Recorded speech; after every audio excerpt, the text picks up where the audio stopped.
나중에 유배를 갔다 온 상황 아래에서 이와 같은 전통들이 중요하게 되었고 그것을 앞에 있는 이야기로 역으로 투영한 것이 아닐까라고 짐작해 보는 것도 역시 가능합니다. 그래서 학자들의 의견은 요즘에 조금은 좀 제가 말씀드린 두 번째 의견 쪽으로 조금은 치우치는 양상인 것 같습니다. 또 한 가지 드리고 싶은 말씀은 뼈에 관한 말씀입니다. 이 뼈라는 단어는 구약에서 상당히 중요하게 여러 번에 걸쳐서 언급이 되는 내용입니다. 뼈가 쇠약해지는 것은 위험에 처하는 것입니다. 요즘도 왜 골다공증, 그렇죠? 위험하잖아요, 그렇죠? 여성들이 많이 걸리는 골다공증. 여기서 얘기하는 건 골다공증은 아닌 것 같아요. 아무튼 뼈가 부서지거나 흩어지는 것은 멸망하는 것으로, 뼈가 온전하게 지켜지는 것은 그 존재를 지켜내는 것으로. 따라서 누가 쇠약해져도 뭐만 있으면 된다? 뼈만 있으면 다시 재생될 수 있다. 다시 회생할 수 있다라는 그런 생각을 갖고 있었던 것 같아요. 하지만 뼈는 지켜져야 한다. 에제키엘서 37장을 보면 뼈들이 다시 살아난다 라는 그런 표현이 등장합니다. 그것이 이스라엘 사람들이 다시 살아나는 것을 묘사하고 있고, 요한복음 19장 36절에서도 보면 여러분들 그 대목이 기억나십니까? 예수가 십자가에 달렸는데 병사들이 예수의 다리뼈를 꺾기 위해서 오지요. 그건 왜 그럴까요? 아닙니다. 죽었나 살았나 보려고 그러는 것이 아니라 병사들은 예수가 빨리 죽기를 바라는 겁니다. 근데 십자가에 매달려서도 옛날 기록을 보면 어떤 사람들은 거의 한 일주일간을 죽지 않고 거기서 이렇게 생존하는 그런 사람들이 있었던 모양이에요. 그 다음에 그게 사실 십자가형의 목적입니다. 천천히 고통스럽게 죽이는 것이.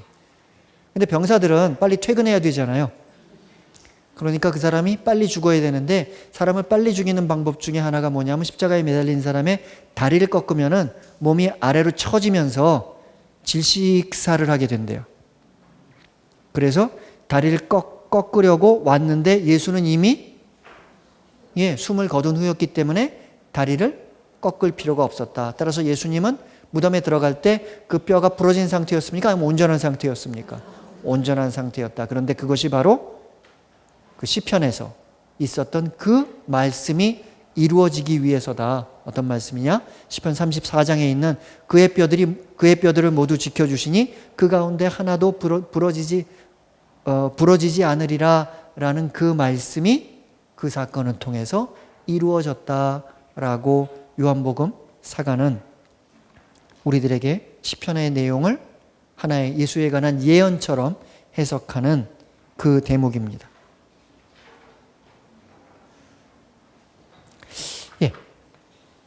다음 텍스트로 넘어갈까요? 자, 이제 얘기가 뒤로 넘어갑니다. 13장 1절. 여기서 저는 조금 그 텍스트를 자잘하게 나눴어요. 그래서 1절, 2절을 그냥 저는 한 단락으로 나눴는데 13장 1절부터 16절까지를 그냥 한 대목으로 읽어낼 수도 있습니다. 저는 여기서 좀 그 대목을 좀 나눴습니다. 13장 1절부터 2절. 주님께서 모세에게 이르셨다. 따라서 누가 누구에게 얘기하는 겁니까? 야훼가 모세에게. 아론은 어디 있습니까? 모릅니다. 아론은 모릅니다. 하지만 여기서는 야훼가 모세에게. 이스라엘 자손들 가운데에서 맏아들 곧 태를 맨 먼저 열고 나온 첫 아들은 모두 나에게 봉헌하여라. 사람뿐 아니라 짐승의 맏배도 나의 것이다. 야훼가 모세에게 말할 때는 동사가 여러 종류가 쓰입니다. 근데 일반적으로는 아마르라는 동사를 씁니다. 영어에서도 왜 말한다라는 동사가 여러 가지가 있잖아요. say라는 동사가 있고 speak이라는 동사가 있고 tell이라는 동사가 있고 여러 종류의 굉장히 많은 동사들이 있을 겁니다. 그런데 히브리 말에는 대표적으로 등장하는 동사가 아마르라는 동사와 다바르라는 동사인데 두 가지가 좀 어감의 차이가 있어요. 제가 책에 쓴 거를 조금 교정하겠습니다. 책에는 제가 뭐라고 썼느냐 하면 330페이지인데 아마르가 말하는 내용에 관심을 두는 일반적 의미의 말하다라면 이라고 썼는데 여러분들 책 갖고 오신 분들은 말하는 내용에 관심을 두는 이 부분을 그냥 지워주세요. 그러니까 아마르가 일반적 의미의 말하다라면 다바르는 그 말씀을 강조하는 말하는 행위뿐만 아니라 그 말씀을 강조하는 즉 말씀하다라는 의미로 이해할 수 있겠다. 왜냐하면 말한다는 행위도 다바르를 통해서 더 강조가 돼요. 제가 약간 이때 아마 밤늦게 이 부분을 쓴 것 같아요. 그래서 이 부분은 좀 고치겠습니다. 예, 아마르는 가장 일반적인 의미에서의 그냥 말하다. 그가 말한다, 그 사람이 말한다, 누가 말한다라는 그와 같은 의미인데 다바르 그러면은 말하는 그 행위와 그 내용. 그러면서 다바르에는 어떤 뜻도 있냐면 사건이라는 그런 뜻도 있습니다. 그와 같은 사건들. 따라서 그 말씀하는 그 사건, 그 자체에 훨씬 더 강조를 하는. 따라서 아마르는 영어로 하면은 say가 될 거고 다바르는 영어로 하면 speak. 그런 의미가 있다고 여러분들이 알아들으시면 될 것 같습니다. 특히 여기서 다바르가 왜 중요하냐면은 나중에 우리가 신약 성경에서 요한복음에서 이런 거 기억나시죠? 말씀이 사람이 되시어 우리와 함께 계셨다. 물론 요한복음은 거기서 그리스말 로고스라는 말을 씁니다. 그렇죠? 한 처음에 말씀이 있었다. 그리스말로 엔 아르히 엔호 로고스. 로고스라는 말을 씁니다만 그 그리스말 로고스의 개념이 히브리 말로 오면 뭐냐? 다바르입니다. 그렇죠? 말씀. 하느님께서 말씀하셨고 그 말씀이 이루어졌고 그죠? 사건이죠. 말씀이 이루어졌고 그죠? 그 말씀을 통해서 하나님의 역사를 이끌어 가시는 내 말이 내 입을 떠나 그것을 이루지 않고 다시 나에게 돌아온 적이 없다라고 얘기했을 때 그거는 다바르입니다. 그 다음 2절 여기서도 우리가 좀 주의해야 될 개념이 나옵니다. 직역하자면 이렇습니다. 나를 위해 거룩하게 하여라. 모든 맞이를 이스라엘 자손들 가운데 모든 자궁의 맞이를 사람이거나 동물이거나 그는 내 것이다. 직역하자면 이렇습니다. 우리말 성경에서는 맏아들과 맏배를 구분했는데요. 왜냐하면 우리말로는 맏아들은 사람에 관한 개념이고 맏배는 동물에 관한 개념입니다. 근데 히브리 말로는 이게 구별이 안 돼요. 같은 단어입니다. 버코르라는. 그래서 저는 맏이라고 제가 쓴 책에는 두 맏아들 맏배를 구별하지 않고 맏이라는 한 개념으로 썼는데 저도 사실은 맞는 게 아니에요. 왜냐? 국어사전을 가지고 맏이라는 걸 찾아보면 사람이에요. 그러니까 우리말로는 동물의 맏배와 사람의 맏아들 또는 맏이를 함께 얘기할 수 있는 그 어떤 개념이 저는 못 찾아냈어요. 누가 혹시 찾아내시면 저한테 연락을 주시면 제가 뭐든지 해드리겠습니다. 예, 뭐든지 해드리겠습니다. 아무튼 따라서 그냥 저는 동물과 사람을 아우르는 개념으로 우리말 뜻에는 잘 안 맞지만 하여튼 맏이라는 개념을 그렇게 썼습니다. 그런데 여기서 중요한 것은 여기서 사용되는 까다쉬라는 특별한 동사입니다. 여러분들 제가 맨 처음에 이 강의를 열면서 첫 번째 한 이야기 기억나십니까? 초월적 하느님 신관과 내재적인 신관 얘기하면서 하느님 나라와 하느님의 천상과 인간의 지상을 구분하면서 하느님의 천상에 속한 것을 그 드높은 것을 우리가 뭐라고 얘기한다고 말씀드렸죠? 거룩하다라고 얘기하는 거죠. 근데 이 까다쉬라는 동사의 1차적인 의미가 뭐냐 하면 거룩하게 하다라는 그와 같은 의미입니다.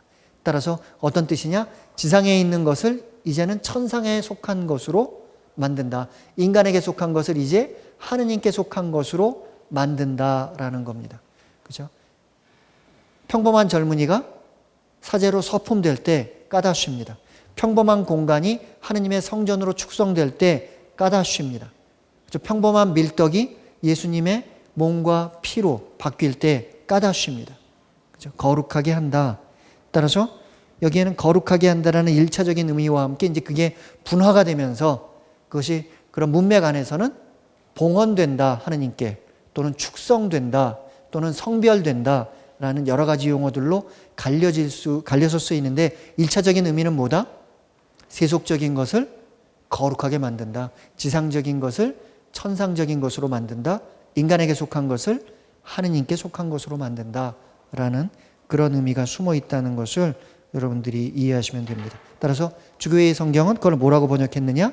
봉헌하다라고 번역을 했습니다. 예. 또 한 가지 문제는 뭐냐 하면, 여기서 자손들 가운데 맏아들 모든 맏이를 나를 위해 거룩하게 하여라. 옆에서 직역한 부분을 보면 이 부분입니다.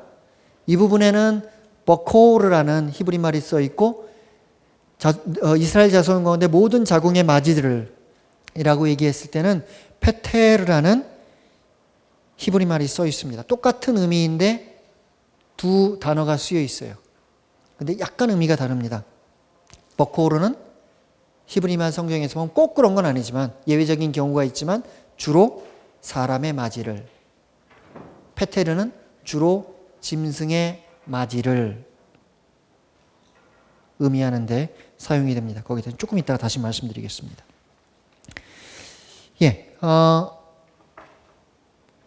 레위기 27장 26절을 보면 이 구절에 관한 규정이 조금 바뀌어서 등장합니다. 이게 흥미로운데요. 짐승의 맏배는 맏배로서 이미 주님에게 속하기 때문에 아무도 그것을 봉헌할 수 없다. 소든지 양이나 염소든지 그것은 이미 주님의 것이다. 따라서 짐승의 맏배는 봉헌할 수 있다는 겁니까? 없다는 겁니까? 우리가 읽은 규정이랑 좀 충돌하는 것처럼 보여요. 그런데 이 부분은 그렇게 오해할 필요는 없을 것 같아요. 왜냐? 여기서 얘기하는 것은 주로 서원 예물의 경우입니다. 따라서 이건 어떤 뜻이냐? 모든 맏배는 이미 야훼에게 봉헌되었기 때문에 하느님의 거를 다시 하느님에게 봉헌할 수 있습니까? 그걸 안 된다는 겁니다.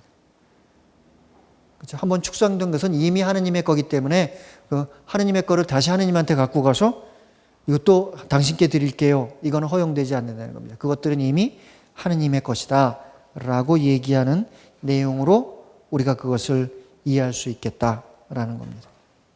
두 번째로는 버코르와 페테르의 문제인데요.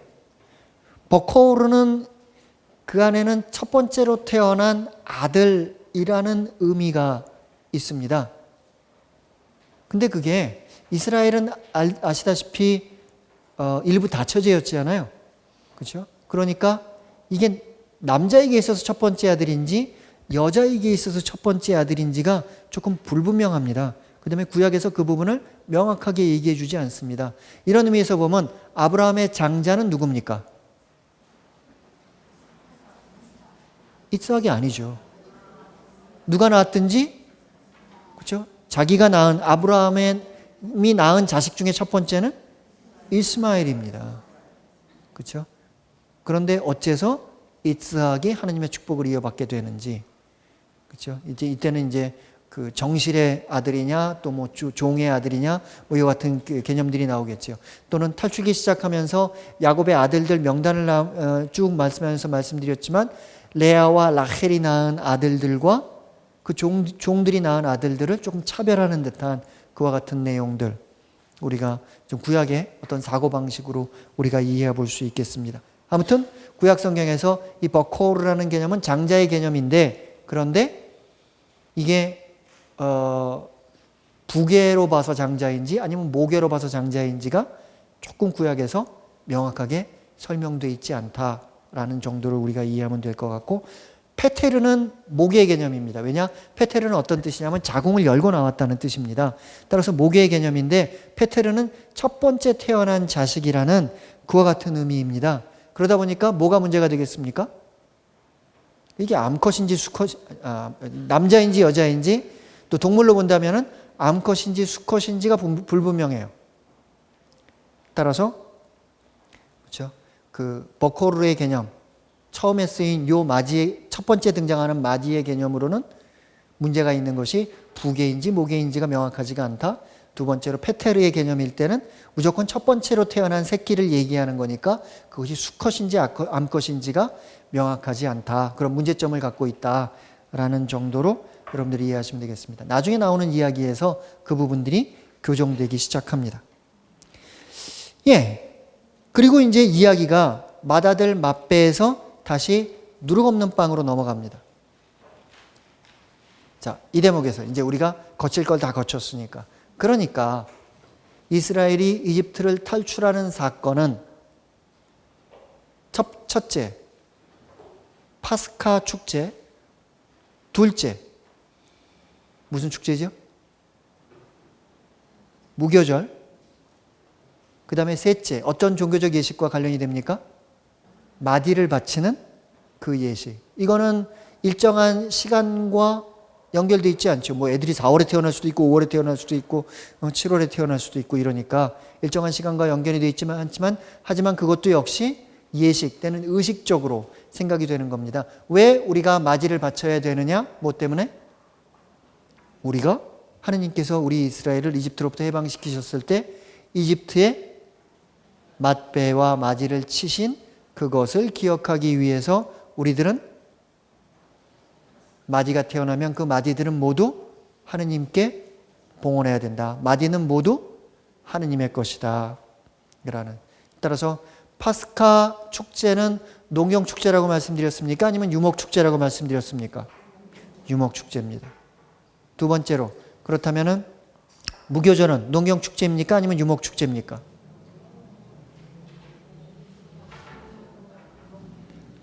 네, 오늘 강의를 이걸로 마치겠습니다.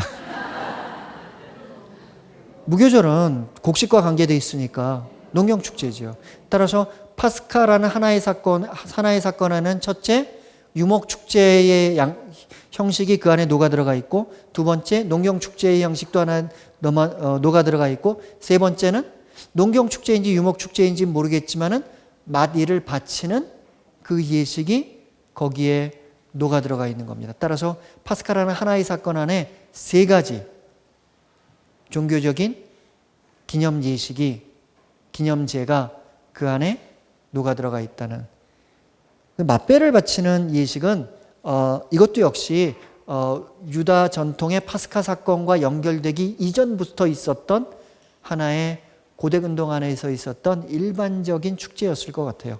자, 파스카가 일반적인 유목축제에서부터 이스라엘의 역사적 사건과 결합하고 무교절이 일반적인 농경축제에서 이스라엘에 있는 역사적인 사건과 결합하듯이 맏배와 마지를 바치는 예식도 일반적인 그런 전통이 이스라엘의 역사적 사건 안으로 녹아들어왔는데 본래는 어떤 전통이냐 하면 이건 여인들의 고유한 감사제였을 겁니다.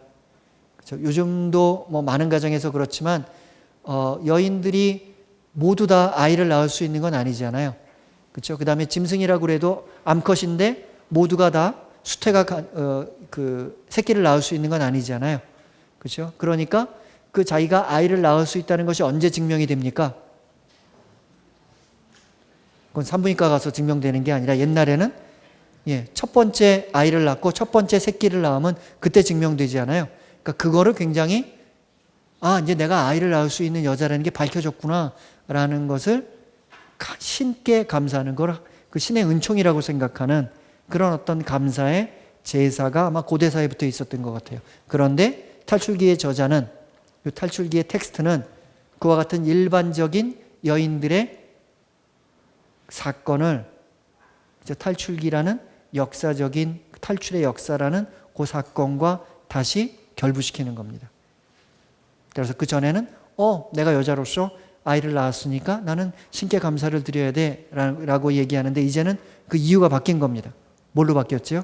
우리가 이집트를 탈출할 때 하느님께서 이렇게 이집트의 마디와 맏배를 치신 그 사건을 기억하는 의미에서 똑같은 감사의 제사를 지내더라도 목적이 다른 겁니다. 그것을 하기 위해서 내가 이 제사를 드리는 거야 라는, 이거를 우리가 신학화라고 부릅니다. 그렇죠? 야훼와 무관했던 여러 가지 것들을 이제는 야훼와 관계 있는 것으로, 신과 관계 있는 것으로 계속해서 그런 고리들을 만들어 나가는 그 신학화 작업으로 이해할 수가 있습니다. 13장 3절. 모세가 백성에게 말하였다. 너희는 이집트에서 곧 종살이 하던 집에서 나온 이날을 기억하여라. 주님께서 강한 손으로 너희를 그곳에서 이끌어내셨기 때문이다. 이날 누룩된 빵을 먹어서는 안 된다. 이 3절에서 제일 중요한 용어는 기억하여라 라는 용어입니다. 아까 제가 히브리 말 후카라는 단어를 하나 잊지 말자고 그랬는데 요 기억하여라 요 단어도 잊지 말도록 합시다. 이것도 중요해요. 사카르라는 단어입니다. 여기서 말하는 기억하여라 라는 것은 단지 잊지 말아라 라는 뜻이 아니라 사카르 그러면은 기념제가 있는 겁니다. 그것을 기념하기 위해. 그렇죠? 우리나라에도 여러 가지 기념제가 있죠? 어떤 게 있습니까? 5.18 그렇죠? 민주화 운동을 기념하는 기념제가 있습니다. 6.25 어쩌면 아픈 기억이지만 잊지 않으려고 하는 5.18도 물론 아픈 기억이죠. 3.1절 3.1운동 우리가 기억하는 4.19 그렇죠? 학생 운동 우리가 기억하는 그와 같은 어떻게 보면 조금 우리가 그 모든 것들이 일어나지 않았으면 우리들에게 좀 상처가 되는 그와 같은 기억들인데 왜 그런 것들을 기억하려고 그렇게 애를 쓸까요?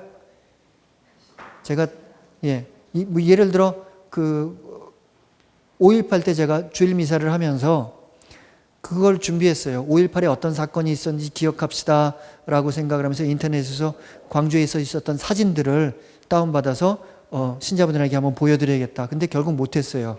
그 사진들이 너무 잔인해서 너무 제가 보는데도 막 힘이 들더라고요. 그래서 강론하면서만 그런 말씀을 드리고 사진까지는 보여드리지 못했어요. 미사에 오는 데는 뭐 이렇게 어린이들도 있고 또 그런 사진이 너무 충격적인 분들도 있을 것 같아서. 하지만 그런 거를 우리가 왜 기억해야 합니까? 우리가 기억하지 않으면 그런 일들이 다시 일어나는 겁니다. 다시 일어나는 겁니다. 그렇죠? 예. 자꾸 우리가 그런 것들을 그때만 뭐 뜨거워졌다가 그러지 않으니까 심지어는 우리들이 우리 자신을 좀 자조하는 말로 뭐 어떤 얘기를 씁니까? 한국 사람들은 뭐 냄비 근성이야. 뭐 이런 그때만 화를 끌고 그 다음에는 다 잊어버려. 그렇죠? 아닙니다. 그렇죠? 저는 냄비가 아니라 저는 무쇠솥이라고 잊지 말아야 합니다. 그렇죠? 잊지 말아야 됩니다. 이번에 2014년 4월 16일 사건 우리가 잊지 말아야 합니다. 그렇죠? 사카르 잊지 말아라. 무언가 예식을 통해서 그렇죠? 그것을 종교적으로 기억하는 겁니다. 이 사카르라는 개념이 신약으로 넘어오면은 자카르는 히브리 말이고 신약으로 넘어오면은 아남네시스라는 말로 연결이 됩니다. 그렇죠? 우리가 미사하는 것이 바로 아남네시스입니다. 우리가 미사를 하면서 누구를 잊지 않습니까? 무엇을 잊지 않습니까? 우리가 예수 그리스도를 통해서 구원되었다는 영원한 생명을 얻게 되었다는 그것을 잊지 않는 것. 따라서 우리들이 하는 미사는 일반적인 의미에서의 제사가 아닙니다. 그 고대 의미에서의 제사는 뭐냐 하면 내가 하느님을 위해서 이렇게 동물을 바치고 뭐를 바칠 테니까 하느님은 나를 위해서 뭐를 해 주십시오. 일종의 딜이 이루어지는 겁니다. 신과 인간 사이에. 나는 신을 위해서 이걸 할 테니까 신은 우리를 위해서 뭐를 해 주십시오. 뭐 금년 농사가 잘 되게 해 주십시오. 뭐 우리 애들이 건강하게 크게 해 주십시오. 뭐 전쟁에 나가서 이기게 해 주십시오. 이게 제사의 개념입니다. 하지만 신약의 개념은 그게 아닙니다. 예수님의 그 구원 사건은 이미 일어난 겁니다. 따라서 신약의 제사는 그렇게 하느님께서 사람이 되셔서 그와 같은 고난과 순환과 죽음과 부활을 통해서 우리가 구원되었다라는 것을 기억하는, 따라서 미사에 와서 여러분들이 헌금을 많이 한다고 해서 따로 뭐 엑스트라로 뭐 받는 게 없습니다. 우리가 받을 사건은 이미 일어난 거고 그와 같은 사건이 일어났다는 것을 우리가 기억하는 겁니다. 잊지 말아라 라는 겁니다. 더 나아가 아나므네시스라는 데는 어떤 개념이 있냐면 단지 과거의 사건으로 그것이 일어났다는 것을 기억한다는 의미를 떠나서 그것이 지금 현재 일어나고 있다. 왜냐? 그 근거는 뭡니까? 하느님은 시간 안에 제한되어 있는 분입니까? 아니면 시간을 초월한 분입니까? 신은, 우리가 믿는 하느님은 시간과 공간을 뛰어넘는 분이다. 그것을 초월한 분이다. 따라서 예수의 구원 사건은 지금 바로 이곳에서 우리에게 일어나고 있다라는 그런 현재화의 의미가 아나므네시스의 개념입니다. 그럼 그런 아나므네시스가 그 뿌리는 어디에 두고 있느냐? 구약 성경에 나와 있는 그 자카르라는 이 개념에 뿌리박고 있다. 기억하여라 라는 그와 같은 내용입니다. 무엇을 기억해야 하느냐? 첫째, 너희는 이 날을 기억하여라. 그 시간입니다. 둘째, 여기서는 문장이 우리말 성경에서는 문장이 떨어져 있는데 그 둘째 내용이 뭐냐 하면 너희들은 야훼가 자신의 손의 강함으로 너희들을 그곳에서 나오게 하였음을 기억하여라. 그래서 너희들은 이 날을 기억하여라. 너희들은 야훼가 자신의 손의 강함으로. 좀 이상해요. 강한 손으로라는 표현도 있는데 굳이 히브리 말로 직역하자면은 손의 강함으로. 히브리 말로는 구별이 됩니다. 예를 들어 탈출기 3장과 6장에서는 강한 손으로 라고 표현이 되어 있고 탈출기 13장에서는 의도적으로 손의 강함으로 라고 구별이 되어 있는데 그 둘 사이에 어떤 어감의 차이가 있는지 저는 잘 모르겠어요. 혹시라도 제가 다를 때 조금 더 공부를 해서 뭔가 이런 차이가 있구나라고 뭔가를 알게 되면 말씀드리도록 하겠습니다만 아직까지는 조금 이런저런 책들을 찾아봤는데 설득력 있는 그런 의견을 아직 저는 발견하지 못했어요. 아무튼 둘은 분명히 차이가 있다. 문학적으로. 이렇게 순서를 바꿔놓았을 때는 의도가 있을 것이다. 여기서는 뭐냐? 손의 강함으로 너희를 그곳에서 나오게 하였음을. 따라서 두 문장을 합치자면 바로 그겁니다. 너희는 기억하여라. 바로 이날 야훼가 자신의 손의 강함을 통해서 너희를 그곳에서 이집트로부터 이끌어내었다. 나오게 하였다라는 그것을 기억하라는 겁니다. 그 다음에 이제 문제가 되는 한 문장이 나옵니다. 너희는 아빕달, 그 시간을 강조하는 겁니다. 계속해서 아빕달, 바로 오늘 나왔다. 시간을 강조하는 것은 무슨 의미냐? 파스카 축제를 하는데 또는 누룩 없는 빵의 축제를 하는데 이것을 언제 하는지를 명확하게 얘기해 주고 싶은 겁니다. 아빕달, 우리는 처음 듣는 달이죠. 이게 도대체 뭐야? 라고 생각을 할 수가 있습니다. 아빕이라는 말은 그 단어 자체로 뜻을 갖고 있습니다. 어떤 뜻이냐? 곡식이 여물었는데 아직 딱딱하게 연글지는 않은, 따라서 추수해도 되고 조금 기다려도 되는, 하지만 추수를 시작할 수 있는 그와 같은 상태입니다. 이게 저는 솔직히 모르겠어요. 제가 시골에서 안 자라서. 시골에서 자란 분 실제로 이렇습니까? 설명은 이렇게 되어 있더라고요. 아무튼 완전히 연글지 않은 상태에서, 하지만 추수해도 되는 그런 상태에서 완전히 연근 상태까지를 얘기하는데 아빕은 뭐냐? 추수할 수는 있지만은 아직 완전히 연글지 않은 그런 상태를 얘기한다고 합니다. 따라서 요 날이 새해 첫 달인데 여기서 말하는 곡식은 아마도 보리일 겁니다. 그렇죠? 밀추수는 가을에 합니다. 보리추수는 봄에 합니다. 그렇죠? 아마 보리일 겁니다. 따라서 이 새해 첫 달인 보리가 이제 추수할 때가 된 그 아빕달에 탈출 사건이 일어났고 이때 누룩 없는 빵의 축제가 있어야 한다는 겁니다. 5절, 주님께서 너희에게 주시겠다고 너희 조상들에게 맹세하신 대로 가나안족과 히타이트족과 아모리족과 휴이족과 여부스족의 땅 곧 젖과 꿀이 흐르는 땅으로 너희를 데려가시거든 이달에 이러한 예식을 올려야 한다. 그렇죠? 저는 그 부분을 또 직역을 좀 해봤습니다. 그리고 너는 이 달에 이 일을 할 것이다. 예, 여기서 말하는 이 달에 이 일을 할 것이다 했는데 이 일을, 그 일이 어떤 일이냐면은 히브리 말로 아보다라고 합니다. 근데 히브리 말로 아보다라는 말은 에벳이라는 말과 연관이 되어 있는데 에벳이라는 말은 종이라는 뜻입니다. 따라서 여기서 말하는 너는 이달에 어떤 일을 할 것이다? 종의 일을 할 것이다. 따라서 인간과 하느님과 인간의 관계를 주종 관계로 보는 겁니다. 종이 주인을 위해서 해야 하는 일.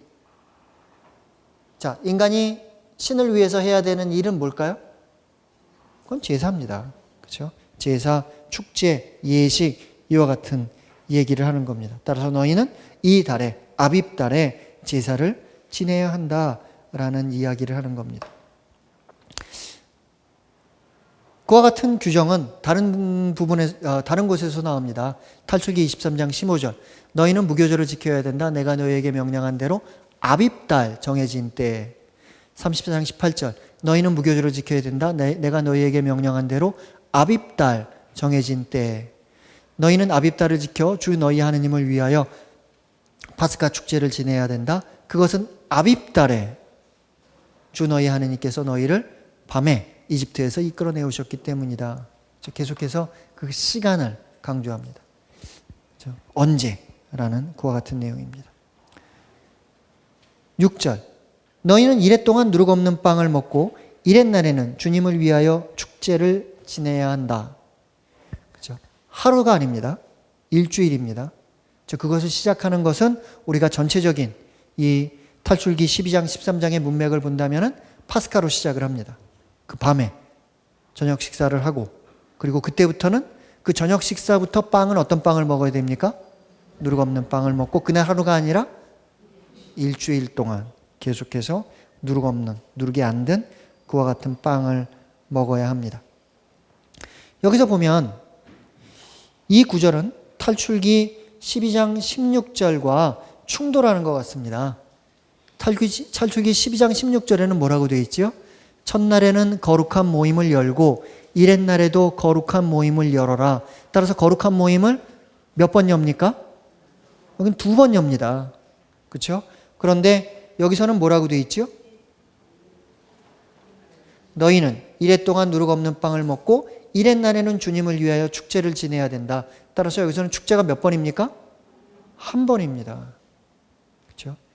이걸 가지고 많은 사람들이 토론을 하는데, 일반적인 주석가들의 의견은 다음과 같습니다. 아마도 처음과 끝에 있을 거룩한 모임에 대해서, 따라서 2번의 거룩한 모임이 있는 탈출기 12장 16절이 요 구절이 더 설득력이 있는 것 같다. 왜냐하면 순례 축제이기 때문에 라는 것이 일반적인 주석가들의 의견입니다. 근데 책에는 쓰지 않았지만 저는 좀 다르게 생각합니다. 저는 어떻게 생각하냐 하면, 순례 축제라는 건 뭡니까? 어딘가에 순례를 가는 거 아니에요? 따라서 모든 사람들이 각각 자기가 사는 곳에서 순례를 올 겁니다. 어디로 올까요? 예루살렘에 올 겁니다. 그리고 예루살렘에 와서 거기서 축제를 지내는 것, 그것이 순례 축제이기 때문에 마지막 축제에 한 번만 있지 않았을까. 그런데 여기서는 왜 2축제를 얘기하느냐? 왜냐? 시작하는 날 파스카 축제를 여기에다가 함께 포함해서 얘기하는 것이 아닐까. 따라서 본래 무교절 축제는 일주일 동안 순례를 예루살렘으로 와서 예루살렘에서 모든 사람들이 함께 모여서 축제를 벌이는 그 축제가 무교절 축제였는데, 그렇는데 파스카 축제와 함께 결합되면서 시작하면서 자기 집에서 우선 축제를 하나 하고, 그리고 맨 마지막에 예루살렘에 와서 전체가 모여서 축제를 하는 그와 같은 2축제가 이렇게 합쳐진 종합된 형식으로 탈출기 12장 16절에서 얘기가 나온 것이고, 따라서 여기서 얘기하고 있는 바로 6절의 내용이 무교절 축제의 본래의 폼을, 본래의 형식을 우리에게 얘기해 주는 것이 아닌가라고 생각해 봅니다. 하지만 어디 가서 제가 그랬다고 하지는 마세요. 지금 어떤 정확한 깊이 있는 연구라든지 많은 문헌을 통한 조사 없이 이랬을 것이 아닌가라고 제가 지금 상상한다는 그런 말씀을 드리는 겁니다. 7절. 이레 동안 누룩 없는 빵을 먹어야 한다. 그동안 너희 영토 어느 것에서든 누룩 든 빵이 보여서도 안 되고 누룩이 보여서도 안 된다. 이게 참 재미있는 표현이죠. 보이면 안 된다. 따라서 안 보이면 그거는 된다. 뭐 이런 식이에요. 따라서 이거는 어떤 뜻이냐면 치운다고 치웠는데 하필이면 어느 구석에 있을 수 있잖아요. 그걸 가지고 뭐라고는 안 그러겠다. 그렇죠? 의도적이지 않게, 그렇죠? 고의적이지 않게 그렇게 누룩이 어디서 조금 발견되는 것. 이거 근데 여기 못 봐서 못 치웠어요. 뭐 침대 밑에 있었는데 아니면 찬장 구석에 있었는데 이거는 문제가 안 된다. 하지만 보이는 곳에 있는 걸 안 치우면 안 된다라는 그런 어떤 내용으로 우리가 이해할 수 있지 않을까 생각합니다. 아무튼 중요한 것은 그 7절 앞부분 직역한다면은 누룩 없는 빵이 이레 동안 먹힐 것이다 라는 표현에 관해서 우리들이 주목해 보면 되겠습니다. 흥미로운 것은 7절 B의 부분입니다. 너희 영토 어느 곳에서든, 그죠? 아직 이집트를 떠나지 않은 상태에서는 너희 영토가 있습니까? 아직 없죠. 따라서 이건 가나안 땅을 점령한 상태입니다.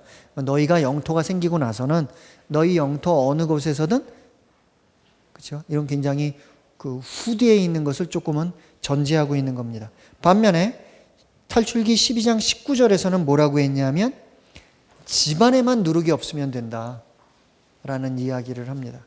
따라서 탈출기 12장 19절이랑 탈출기 13장 7절을 보면 어떤 게 더 발전된 폼입니까? 네, 여러분들 가끔씩 머리를 쓰시는 것이 치매 방지에 굉장히 큰 도움이 됩니다. 탈출기 12장 7절은 집안에만 없으면 된다. 집안에서 치워버려라 이거거든요. 여기서는 모든 영토에서 다 없어야 된다라고 그 얘기한단 말이에요. 13장 7절에서는. 따라서 12장 19절이 더 완곡한 표현입니다. 13장 7절은 모든 영토에서, 그러니까 더 어떻게 보면 더 극단적인, 더 철저하게 그것을 없애라는 표현입니다. 단지 누룩이 엉뚱하게 생길 수는 있으니까 뭐라고 얘기합니까? 모두 다 없애버려라 얘기하면 사람들이 지키기가 어렵잖아요. 그러니까 눈에 보여서는 안 된다라는 조금은 법적으로 좀 완화된, 하지만은 스페이스, 공간적으로 보면 훨씬 더 넓어진,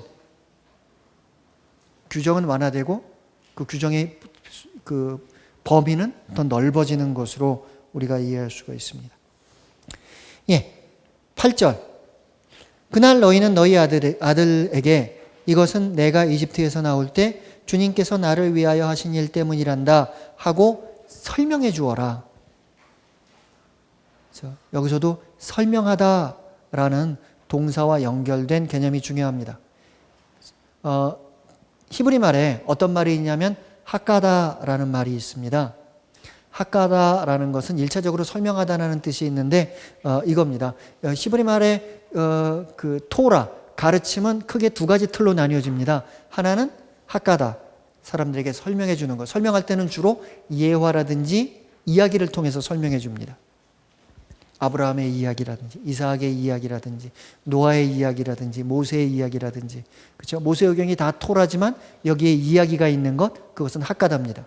반대로 지금 우리가 읽는 이와 같은 그 내용들, 아니면 앞으로 읽을 그런 신하의 계약에 나오는 계약의 책들, 이런 것들은 법규와 규정들입니다. 아까 후카라는 말씀드렸죠. 그런 법규와 규정들은 설명하는 틀이 아니라 규정하는 틀이기 때문에 그거는 할라카라고 부릅니다. 따라서 토라는 뭐로 구성되느냐? 하까다와 할라카로 구성된다. 예를 들어 십계명은 하까다입니까? 아니면 할라카입니까? 할라카입니다. 십계명은 법적인 규정이니까. 노아의 이야기는 하까다입니다. 설명해 주어라. 그래서 오늘날도 이스라엘 사람들이 파스카 축제를 하지 않아요? 그러면 우리가 성당에서 미사를 하면 미사 경본이 있듯이 파스카 축제를 하면은 파스카 축제는 가정이니까 각 가정에서 가장들이 그 축제를 이끕니다. 그럼 그들이 그때 어떻게 포도주를 어떻게 가지고 어떻게 해야 되는지, 빵을 가지고 어떻게 해야 되는지, 그런 것들이 다 규정이 써 있습니다. 책으로 한 권이 나와 있어요. 그 책의 제목이 뭐냐 하면 하까다입니다. 또는 파스카 하까다라고 부르기도 하는데 그냥 하까다라고 부르기도 합니다.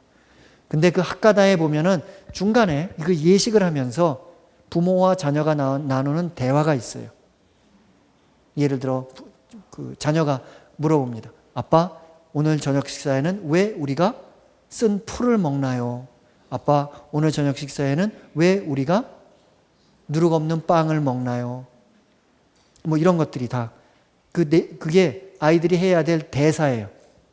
마치 미사 때 주님께서 여러분과 함께 하면은 자동적으로 또한 사제와 함께 뭐 이렇게 나오잖아요. 그죠? 가끔씩 미사 때 저도 그런 실수 몇 번 했는데 사도신경을 할 때 그죠? 전능하신 천주 성부 해야 되는데 깜빡하고 전능하신 성부와 손주 성부와 그러면은 신자들이 형제들에게 고백하오니 하고 나올 때가 있어요. 저기 미사가 다시 도돌이표가 되는 그런 경우가 있어요. 그죠? 아무튼 그 신부님들이 많이 하는 실수 중에 하나입니다. 저도 많이 했던 실수고, 그렇죠? 그런 것처럼 여기도 그런 실수를 방지하기 위해서 텍스트가 고정이 되어 있습니다. 아들이 아빠한테 뭐라고 질문한다. 그럼 아빠가 뭐라고 대답한다. 그렇죠? 그 규정에 대한 이야기가 나오는 겁니다. 여기서 뭐라고 설명하라는 거죠? 아들이 이제 물어볼 거라는 거죠. 왜 우리가 누룩 없는 빵을 먹나요? 그럼 아빠는 뭐라고 설명해야 된다? 이것은 내가 이집트에서 나올 때 주님께서 나를 위하여 하신 일 때문이란다. 텍스트가 고정이 되는 겁니다. 그렇죠? 주님께서 여러분과 함께 또 한 사제와 함께처럼 그렇죠? 그렇게 고정된 텍스트입니다. 그런데 흥미로운 것은 이 대목의 직역이 조금 다릅니다. 이것 때문에 내가 이집트에서 나올 때 야훼는 내게 행했다 라는 게 이 문장의 직역입니다. 저는 이 부분을 일단 가로에 칩시다. 내가 이집트에서 나올 때 그렇죠? 이것 때문에 야훼는 내게 행했다. 여기서 이것은 뭘까요? 이것 때문에 야훼는 내게 행했다. 이것은 뭘까요? 무교절입니다. 그렇죠? 근데 이거 직역을 해놓으면은 조금 험하게 말씀드리자면 어떤 판단을 하냐면 무교절을 하기 위해서 야훼가 이것을 행했다. 마치 야훼가 무슨 제사를 얻어 드시기 위해서 이것을 행했다라고 그 문장이 번역될 수 있기 때문에 우리말 성경에서도 그렇고 외국어 성경에서도 그렇고 이 부분을 의역을 했습니다. 그렇죠? 반대로 여기서 인과관계가 이제 반대로 뒤집히는 거죠. 야훼가 내가 이것을 행했기 때문에 우리는 이 무교절 축제를 지낸다라는 의미로 뜻이 통하게 전체를 번역을 조금 바꾸었습니다. 하지만 본래의 직역은 뭐냐? 이것 때문에 야훼가 그렇죠? 내게 행했다. 우리를 해방시켰다라는 내용이라서 철저하게 무교절이라는 축제가 관심의 중심에 있다는 것을 우리들이 이해해야 합니다. 따라서 여기서 중요한 것은 바로 누룩 없는 빵을 먹는 행위, 그 무교절이 그 모든 것들의 이유가 된다. 모든 것들의 목적이 된다라는 그 축제와 그 무교절이라는 축제와 그 예식에 대해서 그 목적적인 그 모든 것을 목적으로 분명히 삼는 그와 같은 문장이 등장한다는 것을 우리가 이해하면 되겠습니다. 요 문단을 끝내고 싶었는데 지금 시간이 많이 지났기 때문에 오늘은 여기까지 해야 될 거고 다음 시간에는 9절부터 그 설명의 말씀을 드리고 그 9절 이하의 내용들이 조금 긴 설명이 필요한 부분이라서 다음 시간에 계속해서 이어서 말씀드려야 할 것 같습니다. 수고하셨습니다.